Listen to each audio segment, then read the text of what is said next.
This is your debut in pantomime. Do you see your future in pantomime? No, no.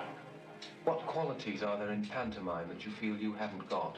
It's a different technique which lends itself only to what I call a variety type of actor. The actor who is used to playing on his own in a front class, which is a variety actor. But I'm not, I'm legitimate. I'm a legitimate character actor. It was kind of a strange thing to do after the show, but there were so many kids, I suppose, who wanted to see the character again. And I remember just being in the audience when all the kids go up to the front and he threw sweets out to the children, and I remember catching his eye and catching a sweet. My memories of him are really muddled up with Doctor Who.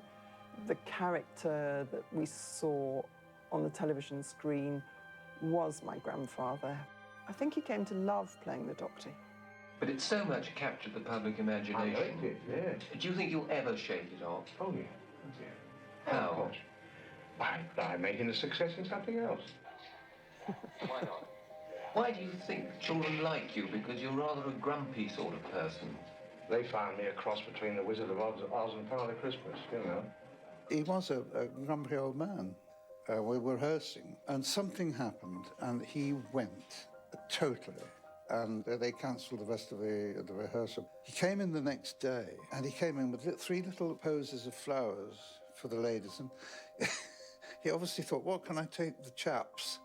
And he came in with a tin of biscuits. I found that so moving somehow. And it was his grumpy way of saying, I'm sorry. The difficulty is asking an actor to play eccentric because then they start to be acting. Bill Hartnell wasn't acting it. He was just implicitly, in his own way, eccentric.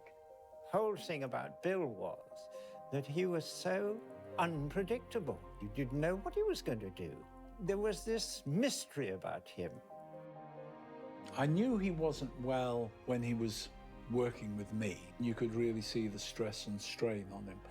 I discovered later that he had really been suffering from something which caused him to have memory loss. I was very sad that he left the show, and that must have been an absolute body blow to him.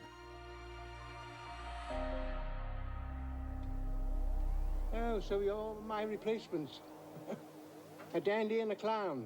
When they decided to make the 10th anniversary programme, my grandfather had deteriorated quite a lot. He was not fully aware of how poorly he was.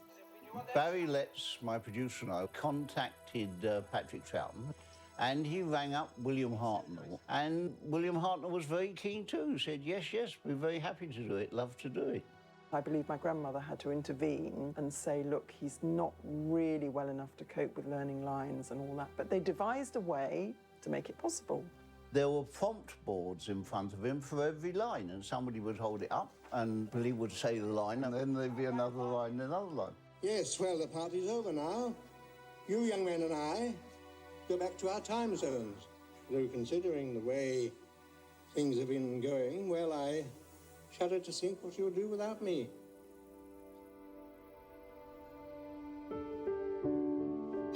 I think Doctor Who gave him the opportunity to spread his wings, to be childlike and to expand and to play around with the eccentricity and the wonder of it all. And it's clear that he actually loved it.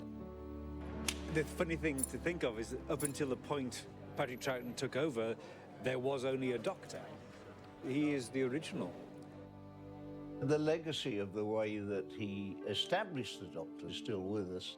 Absolutely nobody else has been anything like him.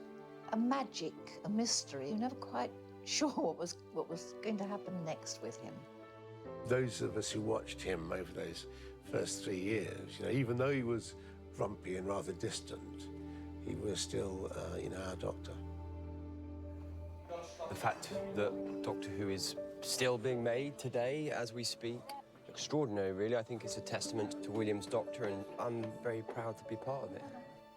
I think he would be so tickle pink that the character he helped create is still thrilling audiences today. He'd have been so thrilled by that.